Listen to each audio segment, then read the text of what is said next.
Di tengah hiruk-pikuk perkotaan tersembunyi sebuah permata budaya yang menyimpan sejuta kisah. Kampung Adat Cirende, sebuah desa yang berhasil melestarikan tradisi leluhur di tengah arus modernisasi. Cirende memiliki sejarah yang panjang, sejak zaman penjajahan hingga kini. Desa ini telah mengalami banyak perubahan, namun semangat gotong royong dan kearifan lokalnya tetap terjaga hingga kini.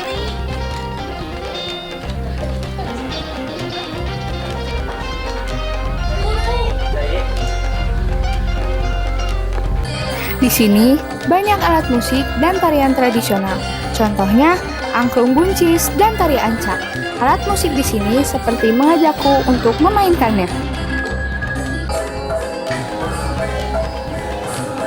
Keagamaan menjadi bagian integral dari kehidupan masyarakat Cirende. Masyarakat Cirende hidup rukun dan harmonis. Gotong royong menjadi nilai utama dalam kehidupan mereka.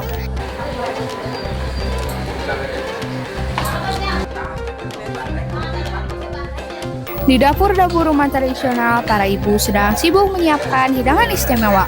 Bau harum rempah-rempah menguat, mengundang selera. Salah satu hidangan khas Cirende adalah nasi goreng. Makanan ini terbuat dari singkong dan dipercaya memiliki khasiat.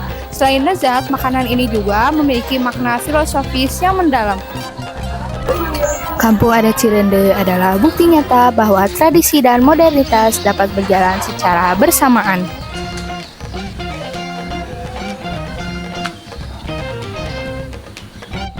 Berhubung kami sedang berada di sini, jadi kami akan mewawancara beberapa wisatawan dari Trans TV dan juga ketua adat di sini.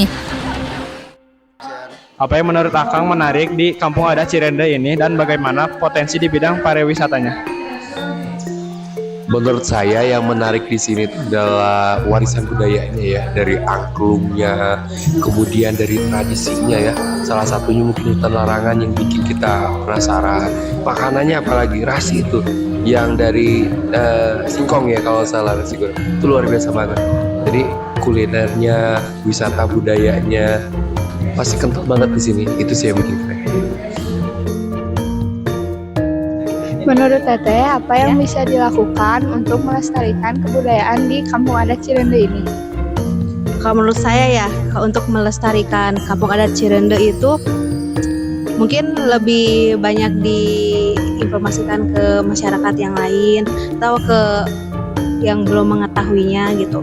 Kayak informasi-informasi lebih diupdate di mungkin sosial media gitu. Mungkin orang-orang yang belum pernah ke Adat Cirende datang ke sini seperti itu. Ya. Makasih ya. Ya. Apa yang menurut Anda menarik di Kampung Adat Cirende? Yang menarik itu dia belum pernah kena makan nasi sama sekali. Kan biasanya orang Indonesia ya kalau nggak kena nasi belum makan. Tapi kalau di sini nggak pakai makan nasi aja udah kenyang, katanya dia orang. Bersyukur banget. Artinya masih ada yang cuman makan singkong, ala singkong aja udah kenyang gitu. Itu sih yang menarik. Jadi belum ada di tempat-tempat lain di seluruh Indonesia gitu. Ada lagi? Udah, itu doang. Oh. Kang, saya mau nanya asal-usul nama Cirende dan apa makna dibaliknya? Iya. Terima kasih atur nuhun, perkenalkan dulu ya. Nama Akang tuh Kang Jajat. Kalau di adat tuh Akang sebagai girang serat. Jadi nama Cirende itu diambil dari istilah ci sama rende. Ci itu bagi orang Sunda identik dengan pengertian air atau cai. Rende adalah jenis tumbuhan di mana di wilayah Kampung Cirende itu dulu terutama di mata air itu banyak sekali yang namanya pohon rende. Makanya dinamakanlah Kampung Cirende. Secara makna atau secara filosofis, Cirende itu berasal dari kata sarendek. Saigil sebuat sapehanian. Kalau orang sudah bilang sarendek itu sebuah gerakan bareng atau gerakan bersama yang artinya gotong royong. Jadi Cirende itu maknanya gotong royong. Terjaga, terbangun Kampung Adat Cirende karena gotong royong masyarakat. Itu. Kapan Kampung Adat Cirende didirikan dan siapa leluhur pendirinya? Sebenarnya kalau misalkan Kampung Cirende itu bukan sebuah organisasi yang harus didirikan, tapi memang terjadi alami. Nah, diperkirakan Cirende itu sudah ada sekitar abad 16 atau abad 17-an. Nah, siapa pendiri leluhur Cirende, siapa kita nggak menemukan belum pernah ada yang menceritakan siapa sih leluhur pertama Cirende. Tapi para tokoh-tokoh adat yang selama ini lebih dikenal oleh masyarakat adat itu Aki Erwan. Beliau itu salah satu tokoh adat yang memang menguasai ilmu kanuragan. Ilmu kanuragan itu ilmu bela diri lah, karena mereka khusus untuk melawan penjajah memang tokoh-tokoh dulu harus bisa bela diri. Terus yang kedua adalah salah satu tokoh pejuang di mana itu dikenal juga oleh masyarakat, namanya Mama Ali. Beliaulah yang mulai mengajak masyarakat untuk beralih makan. Nah, tokoh kesananya kami itu tidak banyak mengetahui siapa sih tokoh pendiri Cirende, apalagi diperkirakan abad 16 atau 17. Bagaimana perkembangan kampung adat Cirende dari masa ke masa, termasuk perubahan sosial dan budaya yang terjadi?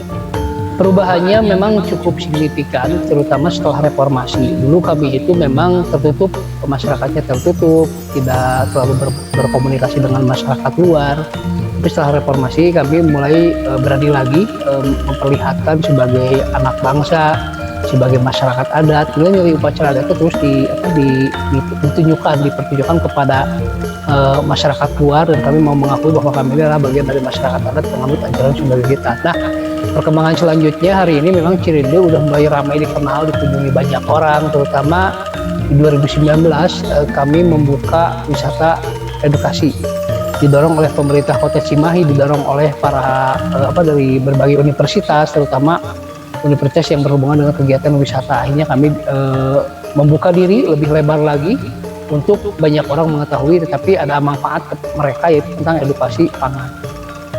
Kurang lebih seperti itu sih perkembangan. Adakah upacara adat atau ritual yang masih sering dilakukan oleh masyarakat? Jika ada, apa makna dan tujuannya? Sebagai masyarakat adat tentunya salah satu yang dijaganya adalah upacara adatnya. Di Cirende itu ada upacara adat tuh, ada yang event, ada yang memang tidak tiap tahun selamanya ada. Nah, kalau yang event itu ada 3, yang besar 1, yang 2 memang sederhana. Kalau yang 1 namanya upacara adat tutup tahun Ngemban Tahun Saka Sunda, yang maknanya itu bentuk rasa syukur kami kepada Tuhan atas rezeki yang didapat. Dalam upacara adat tutup tahun Ngemban Tahun Saka Sunda, selain tahun baru orang Sunda, juga diisi dengan pesta panen.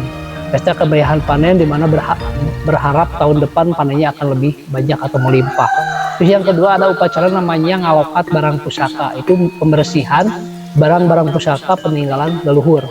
Terus yang ketiga ada upacara namanya mulasara siracai atau menjaga mata air, itu juga sering dilakukan setiap tahun. Nah, upacara yang lainnya adalah upacara yang dimana memang tidak tiap tahun ada, contohnya pernikahan, kelahiran, kematian, yang memang tidak tiap tahun ada, tetapi upacara itu penuh makna dan filosofi bagi kami masyarakat. Nah, apa sih agama yang dianut oleh warga sini? Masyarakat adat Cirende penganut ajaran Sunda Wiwitan.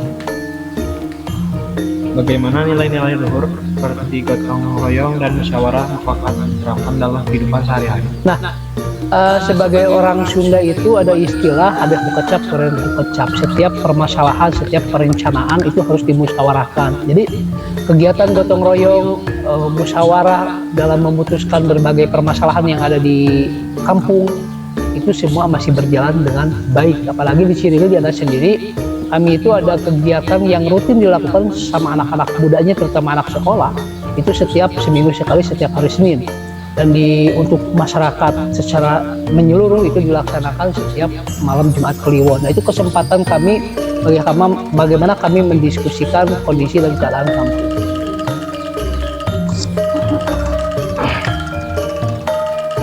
Bagaimana masyarakat adat menjaga keseimbangan antara kehidupan manusia dan alam?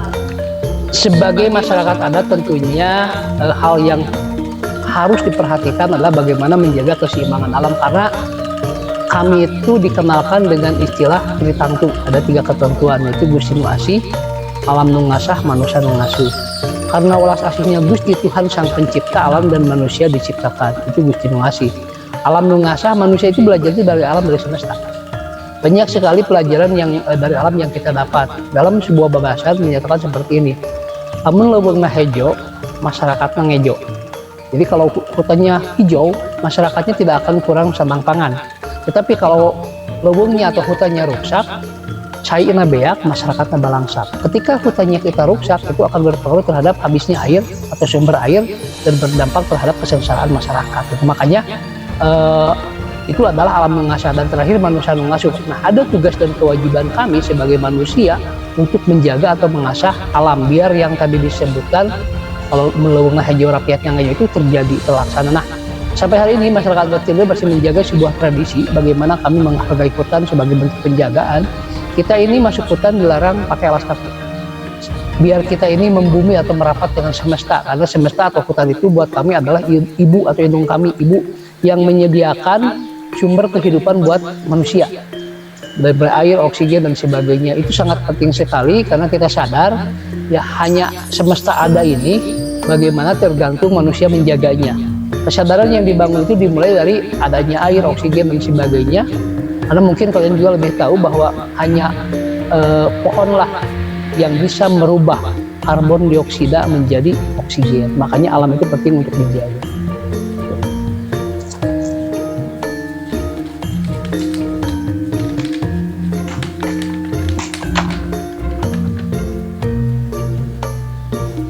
Bagaimana masyarakat menjaga keseimbangan antara kehidupan makhluk?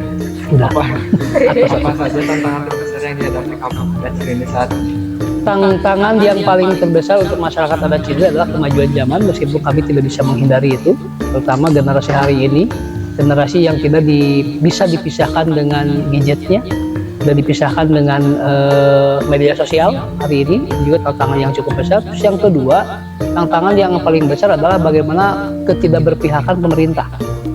Kalau pemerintah tidak berpihak terhadap kami, mungkin hutan Cirende habis, mungkin masyarakat adat tidak ada. Tapi beruntung saat ini pemerintah daerah, baik Cimahi maupun provinsi termasuk pemerintah pusat, semakin banyak kepedulian terhadap masyarakat adat, dan kami merasa lebih nyaman gitu. Karena tantangan terbesar itu ada di peraturan perundang-undangan. Meskipun hari ini kami menunggu tentang undang-undang masyarakat adat yang belum ketuk palu sampai sekarang gitu. Tetapi kami tetap berusaha dan pemerintah pun kelihatannya udah mulai konsen terhadap nilai-nilai budaya yang memang itu bagian dari martabat satu bangsa. Karena kami selalu diajarkan bahwa martabat satu bangsa itu ukurannya budaya. Kalau budayanya rusak ya bangsa juga akan rusak gitu. Tantangan terbesar ya generasi ini kemajuan zaman, terutama teknologi pintar. Tempatkan dulu.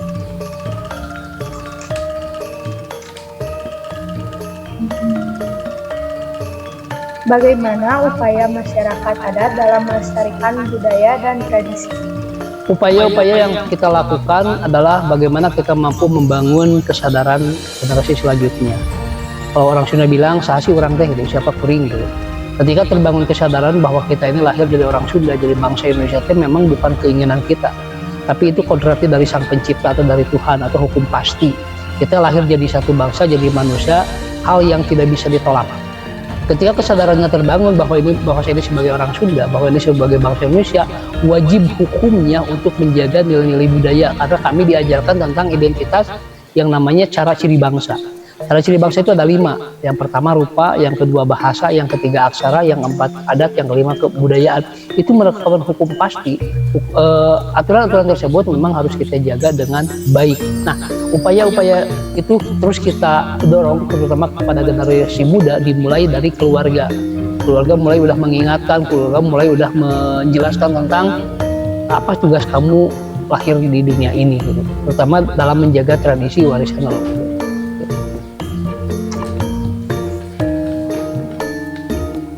Bagaimana cara masyarakat adat beradaptasi dengan perkembangan zaman tanpa meninggalkan akar budaya? Nah, itu dengan cara istilahnya itu masyarakat adat Cirende itu masyarakat adat yang ngindung ka waktu mi bapak ka zaman. Mikuku kabuhunan tapi teka kalikung ku kabuhunan. Artinya kami ini masyarakat adat tapi mengikuti perkembangan zaman. Jadi biar kita tidak tergilas dengan perkembangan zaman lebih jauh, makanya kita harus tahu, harus paham. Nah, tetapi nilai-nilai tradisi itu dasar dari bagaimana kita merawat, menjaga, mewariskan kembali yang namanya nilai-nilai tradisi tadi. Jadi bagaimana kita berhubungan baik dengan perkembangan zaman, ya mengikuti dengan cara mengikuti. Tetapi didasari dengan menguatkan anak-anaknya dengan cara membangun kesadaran mereka siapa sih kita.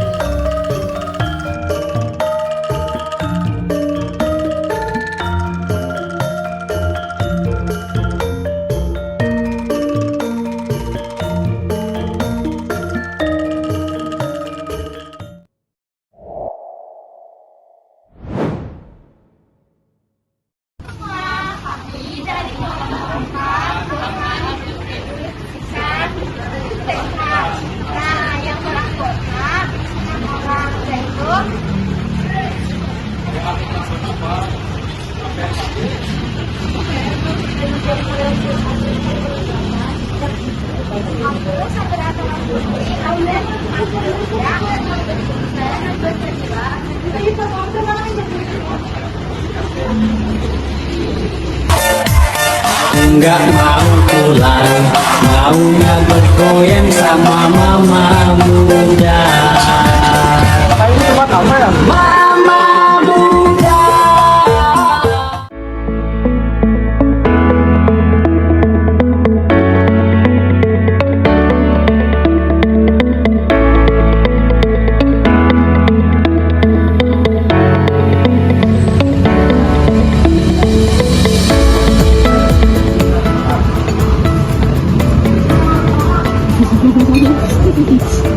Nah, aku mau nanya gimana rasanya makanan di sini? Rasanya enak, makanannya variatif juga, terus tempat sama luas, tempatnya nyaman, harganya terjangkau. Oke, makasih ya, nggak usah ganggu waktunya.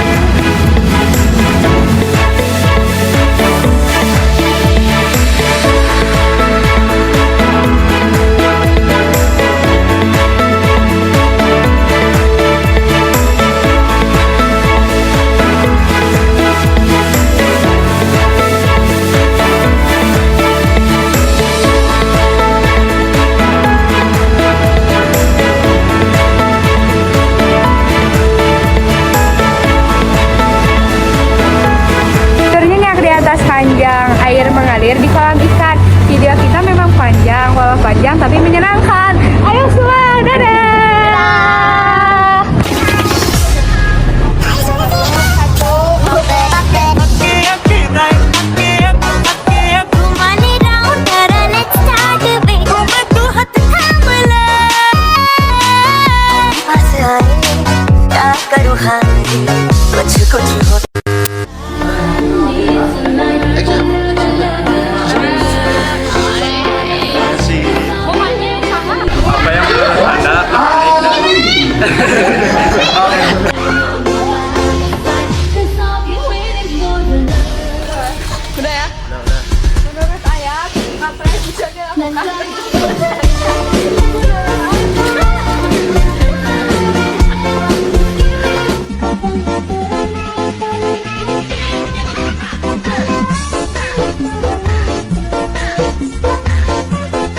Ganjang beb orang ya pegal.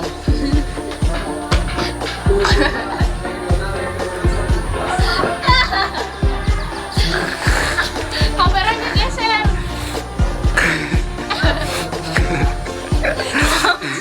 Udah bingung. My patience is waning, is this entertaining? Our patience is waning, is this entertaining? I got this feeling, yeah, you know, where I'm losing all control. Cause there's magic in my bones. I got this feeling in my soul. Go ahead and throw you a stone. Cause there's magic in